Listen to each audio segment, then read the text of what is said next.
านกับเบาเศษเพิ่นคุยกันอยู่เนาะเขาเองกับพูดแรกพี่น้องกันเนาะเดี๋ยวสีพา FC เนาะขึ้นไปอัปเดตเบิ่งเนาะในเรื่องเฮือนซานลานเป๊ะพี่น้องเนาะเดี๋ยวให้ทางเบาเศษเพิ่นไปเบิ่งก่อนเนาะกำลังก็ได้พี่น้องเอ้ยแต่ว่ามามื้อนี้คือคืนเนาะบ้านคือเนาะแล้วไปโบกกันพี่นี่โอ้ไปเลยเซน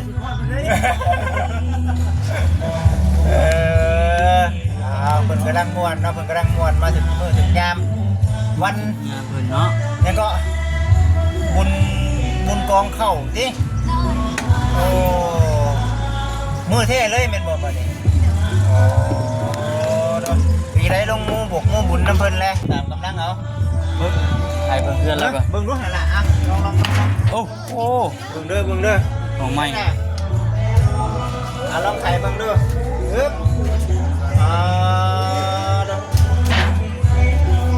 เนาะลงจุ๊บบาดสำเร็จ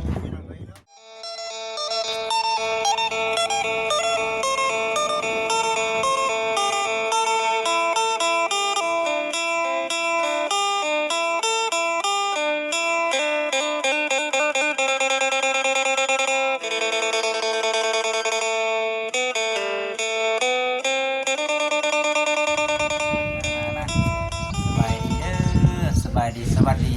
ายดีน้องเลย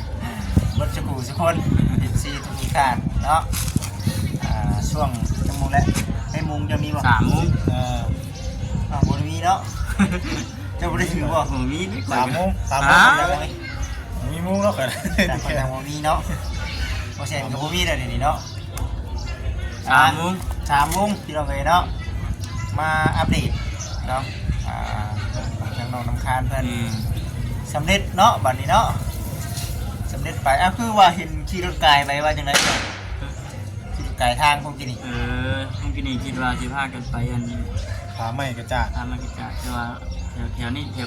ใกล้ๆทางก็ว่ามันบ่มีเนาะก็เลยเปลี่ยนเป็นมื้อใหม่ใช้สีกว่าจังว่าที่ก็ได้ดูรายละเอียดตัวไหนใช่บ่ใช่บ่นี่ไปครับหรือว่าบนพนักบนอันน่ะระเบาน้องคาดว่าพ่อเนาะระเบียงมันใช่ตามไม่พนักตามไม่พนักอัดไว้ติขังไปชี้นะแม่จะมีเนาะมีแถวหรือว่ามาอัปเดตพี่น้องเลยเนาะมาอัปเดตในเรื่องประตูนั่นแหละมาเมื่อนั้นยังบ่ทันได้แล้วเนาะกำลังเฮ็ดเพิ่นเงินบ่คำกับว่าจิตมา2 คนเมื่อนั้นนะจับครั้งแรกได้ครั้งแรกว่าดูว่าใครฮะดูว่าใครจังแหละชื่อชายไล่เล่งเพิ่นฮู้เงินเลยบ่ได้เบิ่งเงินนะเป็นหยังน้องสาวของพี่เต๋อน้องสาวของสาวเต๋อน้องสาวของสาวเต๋อสาวเต๋ออยู่บ้านหนองยางนะแม่โอ้แม่เพิ่นแล้วอันนี้นะพี่ได้ไล่เสื้อไล่เซงว่าคือว่าพวกเก่าเดียวกันโอ้ยเนาะเป็นน้องชาลาแล้วชาลาแม่มาทีนึงตะกี้ก็ยังบ่ทันได้พูดท่านดอกเนาะพอมารอบ2รอบ3จังฮู้แน่เนาะทานกับเบาเศษเพิ่นคุยกันอยู่เนาะเขาเองกับพูดแรกพี่น้องกันเนาะเดี๋ยวสีพา FC เนาะขึ้นไปอัปเดตเบิ่งเนาะในเรื่องเฮือนซานลานเป๊ะพี่น้องเนาะเดี๋ยวให้ทางเบาเศษเพิ่นไปเบิ่งก่อนเนาะกำลังก็ได้พี่น้องเอ้ยแต่ว่ามามื้อนี้คือคืนเนาะบ้านคือเนาะบุญเนาะมีบุญงานของเขาเดี๋ยวปีนี้บ้านเริ่มแล้วเนาะบ้านเราในเนาะ3พุ่นแล้ว3ลงไป3ค่ำพุ่นแล้วเบาเนาะเดี๋ยวว่าเอาจังได๋ก็เดี๋ยวสีพา FC ขึ้นไปเบิ่งไปชมเด้อพี่น้องเด้อเนาะอยู่ทางพุ่นแหละเนาะบ่ครับเนาะไปๆไปบ่ครับมาดูกล้องไปก่อนไปนี่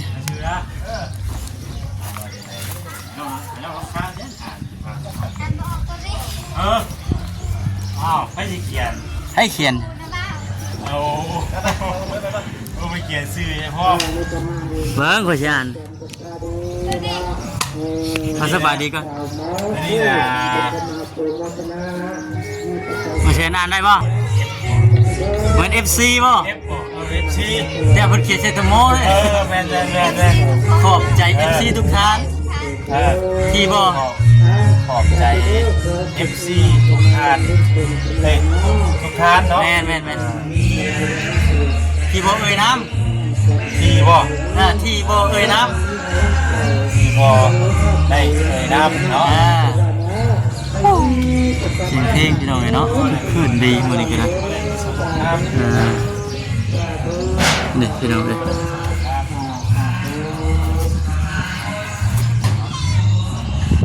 มีเสียงเพลงเสียง แล้วมันสบายไปจะมา หาเพื่อนเพิ่นเพชรเรียบร้อยแล้วพี่น้องมื้อที่ว่าบ่คำกับบ่จิตมากัน2คนมื้อนั้นน่ะเรากำลังเฮ็ดโครงมันแต่มาบัดนี้เพิ่นเฮ็ดแล้วพอดีพี่น้องจังกะสีที่ว่าทางบ่แซ่นมันชื่อมากก็โอเคเลยพอดีเป๊ะพี่น้องเลยเนาะเดี๋ยวจังหน่อยสิพาทางอันพ่อแม่ปะลุงไปเบิ่งนำกันอัปเดตเบิ่งนำกันเพลงพี่น้องยันแต่ติดดิจิตนั่นแหละอันนี้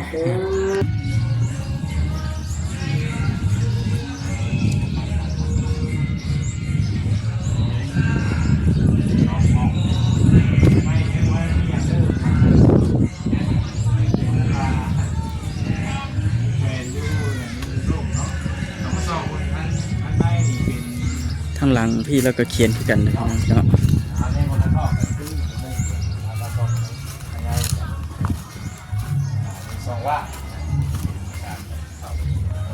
นี่เลยข้างหลังจะเขียนด้วยกันขอบใจขอบใจเด้อขอบใจผู้ใหญ่ เป็นทางนาบาวเพิ่นเขียนพี่น้องเนาะ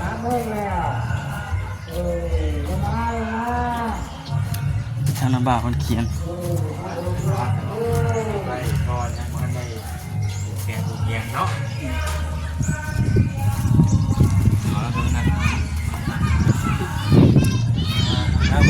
บอกไปยุโรปพี่ก็ได้ เอาเจ้าวันนั่งก่อนเจ้านั่งไปยัง แล้วก็เลี้ยวมือใดก็เลี้ยววันนี้ วันนี้หันจะสอบแล้วพอดีลูกไผ่แล้วเจ็บท้องออก น้ำเบาเนี่ยบ่พวกมันมีลูกไผ่เลยอ้อนพูดว่านั่งเกงยังก่อนเขียนมันนั่นบ่ลูกไผ่มันบ่นั่นน่ะ จะไปเหลื่อมบ่บ่ ได้ยุ่งไปโอ้เวลาเพิ่นไปข้อจะใช่เนาะ อยู่หมอโรงเรียน เอาไปข้ออยู่โรงหมอโรงเรียนโอ้เจ้าอยู่ขูดนี่ไหมข่อยมันแบบเงี้ยงๆนั่นกระโตเลยนะถ้ามันเป็นอะไรเดี๋ยวเขาเอาผ้ามาขูดนี่แบบมันช่างเป็นอย่างไรฮะมันเคล็ดแขวมันเคล็ดกระโตพี่เนี่ยถ้าว่าเอาผ้าอย่างมาขูดมันช่างมันพิษอย่างไรกับกระโตเขาเนี่ย น้องเป็นในนั้น เป็นป่ะ โดย บอกไปถึงเนาะพูดว่ามันเป็นได้ไหนมันไม่ได้เอาผ้ามาขูดมันเงี้ยงนั่นกระโตเขาเลย เอียงกระโตเนาะมันเอียงกระโต มันเป็นอย่างเมื่อกี้กันอย่างเนาะมันเป็นพลังงานอย่างยากๆเนี่ยเนาะ มันก็สิกับคายแบบมันกับเอียงเลยต่ำยังเลยต่ำคุกกับยังนี่ได้มันคิดแขวที่ไปจ้ะ บ่คุกกับบ่ได้เป็นไรมันเป็นแต่อันนี้ไม่อันนี้กับก้อนหินแห่เวลามันจี๊ดนะบ่มันเช็ดนี่นะ น้องหันขับเปลือกมันจะแบบมันเป็นป่ะก็เปิดก็เป็นเนาะพี่น้องมีความรู้สึกคือกันที่บ่เนาะเวลาเอาผ้ามาขูดอันไม้ไผ่นะตัวเฮามันสิเป็นแบบคือคิงลุกอหยังแบบยากๆนะมันบอกอาการบ่ถูกเนาะมันบอกยากไปเอาเลยบ่ฮู้ว่ามันไปเกี่ยวของอหยังกับตัวเฮานะเอามาขูดพี่แต่ว่ามันเป็นพลังงานในอย่างรู้เลยผู้เพื่อนเนาะบอกไว้ได้ป่ะดิเนาะคือขึ้นได้บ่นี่น้องสะพาน มีบุญเนาะ บ้านเจ้าบ่เราเป็นมีบุญเนี่ยเป็นบุญก็ไม่ใช่หมดจังเมื่อเฮามาแรงนี่ บ่ เที่ยวงานบุญเนี่ยน้องลำคาญเพิ่นนี่ ไปกับสาวหมาเลยไปกับส สัมมาลีเลย สวัสดีสวัสดีเราพูดจะเราออกกลางคืนพุ่น เนาะ ตอนค่ำพุ่น เก็บตัวก่อน ถ้าไอ้พาไปไปดอก คนขายกับวัตถุนี้บนออกเดินทางในกันมีบ่ วันท่านี้แรกคันเขาบ่มาอีกแต่มันบ่ม่วนบุญบ้านนอกค่ะ เอ้า มันบ่คือบุญบ้านอื่นขนาดเขามีเราบ่มียังไม่เลยนะมีเสียงตุ้ม บุญที่2ที่นี่บุญดูเชนูอยากจะไปใช่บ่มีคนไปบ่สบายจ้ะ มีแต่ อ๋อจะมีรถต่างหากพาไปบ่แต่ว่ามีอยู่เนาะ รถสายทางเนาะ จะใส่ทางนั้นเนาะเพราะว่ามันเป็นบุญประจำปีกันนะกับบุญชาติบุญวันชาติเนาะ แม่ของไทย เอา ว่า บุญชาติที่2เด้แต่มันมีทุกปีอันนั้นน่ะมันมีทุกปีกันเนาะเอากะบ่มีหยังมื้อนี้ก็มาอัปเดตเบิ่งกัน แม่ ประตูจะมามื้อนั้นเพิ่นแล้วล่ะบ่ครับ ยังอยู่เพิ่นกำลังเฮ็ดอัน เฮ็ดบ่ มันยังบ่กบบ่เพิ่น อ๋อก ำลังขอบข้างมันนี่เด้ กำลังเฮ็ดนี่เนาะ อ่าขอบข้างมาบัดนี้เวลาแล้ว บ่มีเงินให้เพิ่นได้มารอบนี้เด้อน้องเด้อบอกเพิ่นอยู่บ่ว่าอันนี้เฮาหาให้เพิ่นเฮ็ดให้เด้หาทางกระบาเพิ่นเฮ็ดให้พี่น้องเอ้ยเพราะว่าบ่ใช่จังเงินมันเบิดตั้งแต่รอบก่อนเพิ่นเด้รอบก่อนแล้ว เสียงเพลงเนี่ย เอาก่อนนะจักปลูกก่อนนะบ่เสียนจังเมื่อนี่บุญก็บ่ใช่จังเมื่อนี่ ย้อนกันสิจักบาทบ่ เป็นบุญกองข้าวเนาะบุญข้าวเป็นบ่ฮะบุญกองข้าวติ บุญเดือน3บุญเดือน ยังบ่ฮอดเดือน3นะบัด อ้าวบุญเดือนบุญเดือน3 สบายดี สบายดี แล้วบ่รอด เนาะสองเทื่อดิสองเทื่อดิ สบายดี2เทื่อเด้คักนี่บัดนี้เนาะ งามแล้วถูกต้อง เอาไปใส่ไม้ดิเสริมเสาบ่คักอยู่เนาะตัวนี้เนาะเสาไม้จิกจังได๋จิกดอกเนาะ สาวตัวนั้นก็แม่นดีกันตัวนั้น เสานี่แบบอยู่ได้ตลอด มันแก่นเนาะ เกณฑ์จะเกณฑ์ล้วนเลยมือยังมาใช้กับมาทำเป็นเมืองประตูแล้วโอ้ยสำนี่กับทางระเบาทางเพื่อนเพิ่นเอาซื้อเครื่องมากอ่ะเพิ่นจะเฮ็ดไฮโลดสิ แม่ จะไห้เนาะจะไห้ได้ ว่ารวดเร็วเนาะ มันก็เฮ็ดไฮอยู่ อย่างว่องไวเลยพี่น้อง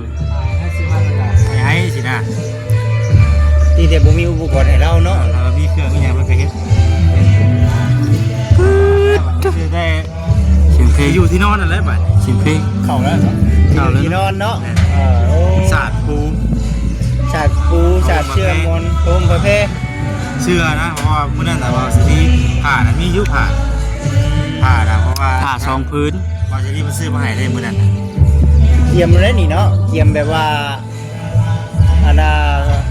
ขึ้นเลยนี่เนาะนะเกียมขึ้นเลยเนาะบัดนี้เนาะ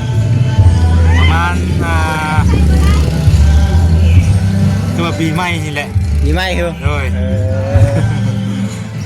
ถามน้องบ่รู้ว่าจังว่าเพิ่นจะไปบุญแล้วบ่ใช่ ไปเสร็จเนาะ ไป คุณบ่ คนนี้ใช่นี่นะคนสิเฮบ่เฮ็ดบ่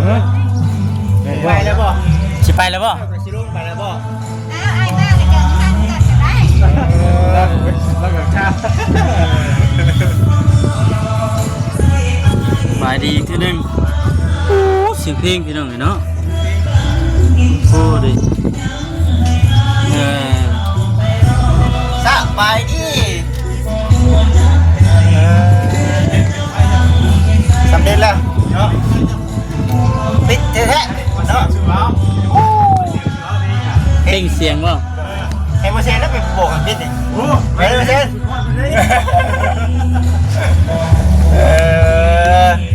เพิ่นกำลังม่วนเนาะเพิ่นกำลังม่วนมาถึงมื้อถึงยามวัน งานเพิ่นเนาะ นี่ก็บุญกองเข้าติโอ้มือเท่เลยแม่นบ่บัดนี้โอ้มีไรลงมูบกมูบุญน้ำเพิ่นแล้ว ไปแล้ว โอ้ไปเฮ็ดบุญกินสิบน้ำเพิ่นนั่นแล้วว่าซั่นพี่น้องเอ้ยเนาะ พอเส้นดึงเส้นดึงโมหะสิ บ่โอ้ยเอาซ้ำเฮามูได้เนาะเอาซ้ำเฮาเฮ็ดได้ตามบุญแล้วมันเอาตามกำลังเฮาเนาะเฮามีหน่อยก็เฮ็ดชมหน่อยเนาะ ตามกำลัง ถ้าหากว่า มันสิเป็นบาปแล้วบาป บ่ได้บุญจังดิ มันบาปตัวเองนี่แหละเนาะใส่เบิ้ลแล้วบัดจมน้ำหลังบาดนี้นะสิบาปแล้วนะเห็นตามกำลังเอา ใครเพิ่นเพื่อนแล้วก็ เบิ่งดูหั่นล่ะอ่ะลอง โอ้โอ้ เบิ่งเด้อ ของใหม่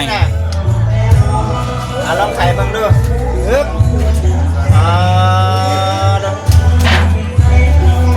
เนาะ ลงจุ๊บบาดนี้สำเร็จพี่น้องเอ้ยเนาะเด้อลงกองเด้อเอาเปิดอีกหน่อยเป็นบ่ล่ะ อัดได้ ยังบ่ครับเห็นยังน่ะ สบายดีเอาอัดเบิ่งดูเปิดเลยอัดบ่เป็น ได้ เดือนใหม่มันเป็นนี่ไม่ว่าสบายดีเด้อเนาะ หามื้อหาวันแล้วบ่เดือนแล้วแหละมื้อใดบัดนี้สิขึ้นนั่น ยังว่าจิตใจยังก็ต้องชื่อละ ยังไม่ท เฮ็ดยังน่ะ ไปอ่านมึงชื่อนี่เด้อนี่ บ่ก็ให้น้องคนอ่านฟังกันตามเด้ออ่านมาจากไหน เราอ่านเข้าใจอยู่บ่เลยแล้วเป็น เอานี่ฮะหมวยตักตัวนี้บ่โอ้ยช่างหมวยตักตัวนี้ FC หั่นแหละความหมายของเพิ่นเป็น FC พี่น้องเอ้ยเนาะFC ทุกท่าน ที่บ่ได้เอ่ยน้ำ เอ้ยเด้อพี่น้องเด้อเนาะเรียกจังมือแล้วนี่ ำมือนี่มันแล้วเมื่อวานนี่มือนี่ก็ไป ไปบุญมาเลย หมดเลย หม้อ ฮะ ไปเบิดมื้อ ไปห้องหมอเป็นยังคือว่าไปห้องหมอ ลูกไผ่เราเอาลูก โอ้แค่นี้ใช่แบบนี้เนาะ เพื่อนหลังใหม่มันมีบริเวณหลังเก่ายังหมด ใหม่เลย ใหม่เลยนี่แหละ แม่น โครงมันน่ะเป็นโครง โยกุกนี่แหละเนาะ ๆคุ้มเก่า โครงเก่าแต่ว่าเสริมใหม่ คุ้มเก่าเสริมผักกระตาดใหม่เออ เอาไปอยู่มุมนี่แหละครับ มุมนี้ก็ได้เนาะมันเดือมบ่เดือมบ่เดือมไหม แค่บาท เอาขังบ่าบุญเคยบ่ไว้ในเนาะขังเจ้าไว้ในบ่ บอกว่าแล้วข่อยมาน้ำมือตังไว้เลย มาน้ำมือเดียวที่ค้างไว้เลยติ ได้ เอา หมดแท้เนาะทางนี้เนาะมีมา มา นี่ นี่ เลย จะคิดได้เอาลุงหรือบ่อะไรคลิปนี้เนาะลงไปน้ำกัน เป็นจริงแล้วบัดนี้เนาะ จริงนะบ่ เขาข่อยได้เห็นน้องคนนี้แล้ว ถามน้องคนดูเคยเห็นเจ้าบ่ เห็นดีกว่าแหละเห็นกันมือเดียวนี่แหละเนาะ เมื่อเดียวนี่แหละ เท่าไรมืออยู่แล้วจิมาเลย วางเวียงแล้วบัดนี้เนาะเคยพี่น้องเลย เห็น เนาะ ในคลิปเนาะว่าเซนเป็นว่าน้องน้ำค้างเม่นดีกว่าชื่อเจ้าดีเลย ถามไทยเบิ้งเนาะโอเคเลย น้องลำค้างว่าชื่อลำค้าง โอ้เสียงเพลงพี่น้องเนาะ สิ่งเพลงแท้นี่เนาะโอ้ย